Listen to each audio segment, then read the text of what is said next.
Yes, again, alright mga minamahal, Alicia ninyo, nagbabalik muli para sa ating panibagong video. So, eto na.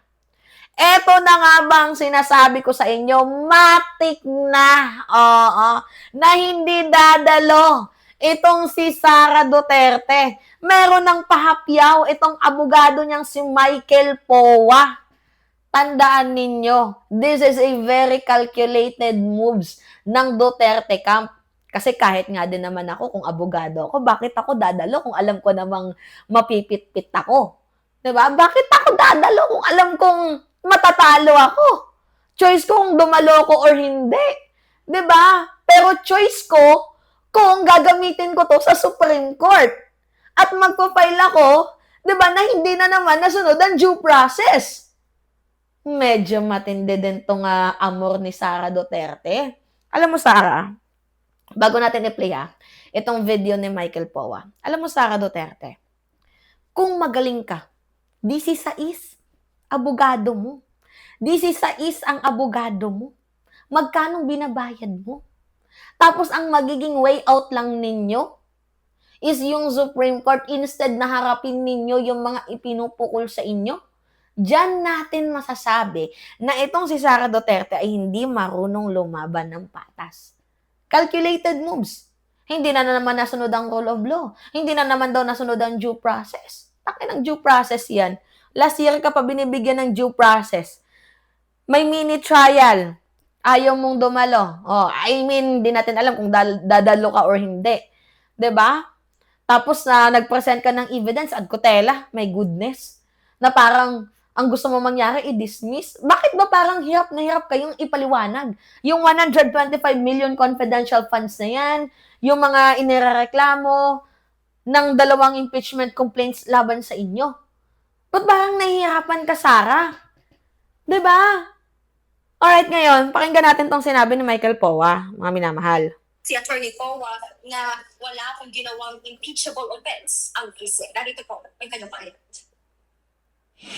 The complaints themselves do not or fail to state the ultimate facts that would constitute impeachable offenses. If we look at the complaints by themselves as well as their attachments, wala naman po talagang ultimate facts na nagsasabi na merong impeachable offense na nakumit ang ating Vice Presidente.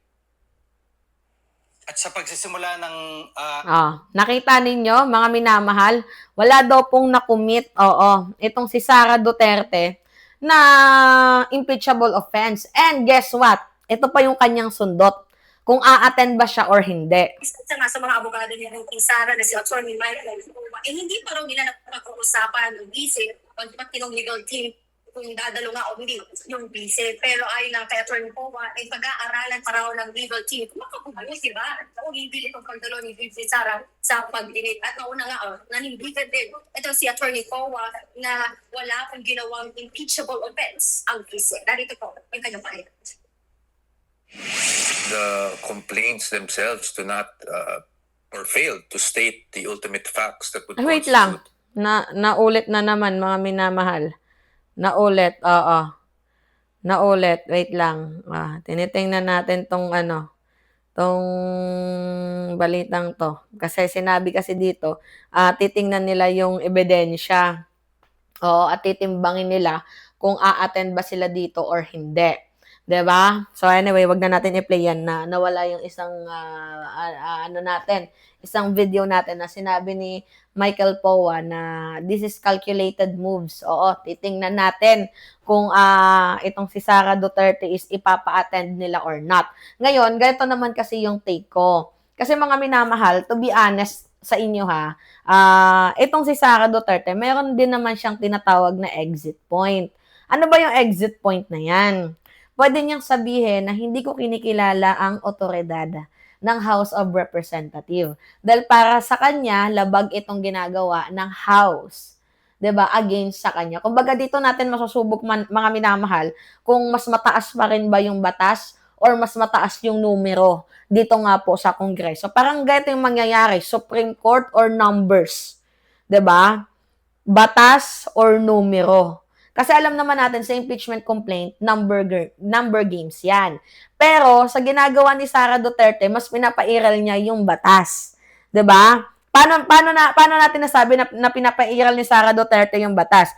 Kumbaga parang sinasabi niya na there is no jurisdiction over mine, 'di ba? So, I would file a certiorari petition dito nga po sa Supreme Court para questionin ito nga pong jurisdiction. So, ngayon, kapag magfa-file siya ng petition for certiorari, ano yung layunin nun?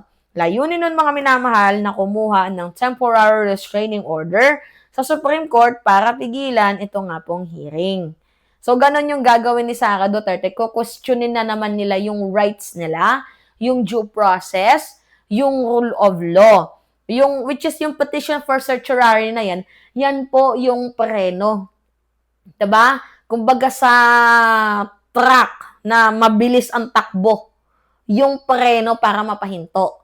Which is yan po yung petition for certiorari. Parang ganito yung mangyayari. Batas or yung numero dito sa Kongreso. Pero sana, Supreme Court calling you out, do your job.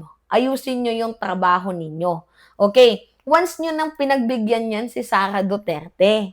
Oo, dahil yan sa last year pa nga natin naririnig yung rule of law, due process. Last year pa yan punyeta. Diba? Last year pa yan, mga minamahal yung rule of law nila. Last year pa yan, due process nila. Tangina, kailan ba matatapos yung rule of law, due process? Sobra-sobra ng proseso yung binibigay sa'yo.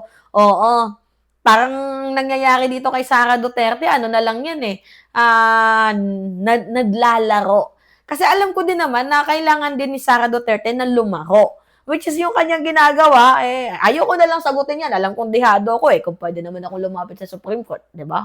O, papahirapan ko pa ba yung sarili kong sagutin yung mga accusation nila dyan?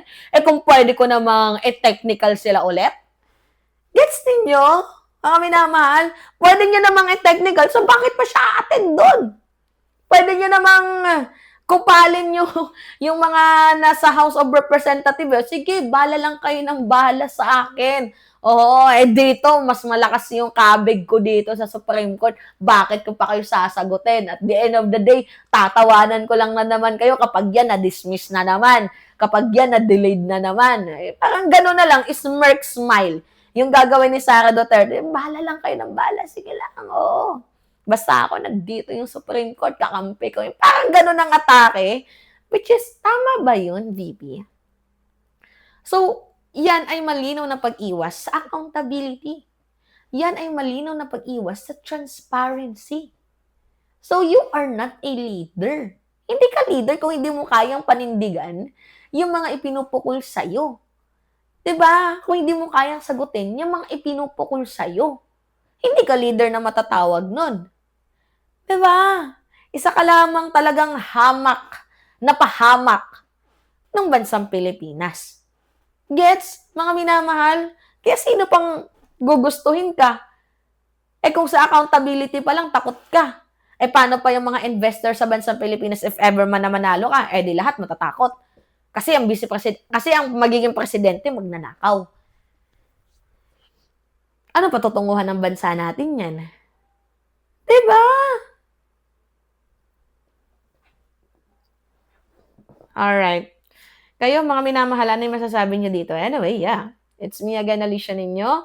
Nagbabalik muli para sa ating panibagong video. Maraming salamat at ingat, mga kababayan. Hinahanap ko kasi yung yung end. Minsan ang hirap end So, eto na, end na natin.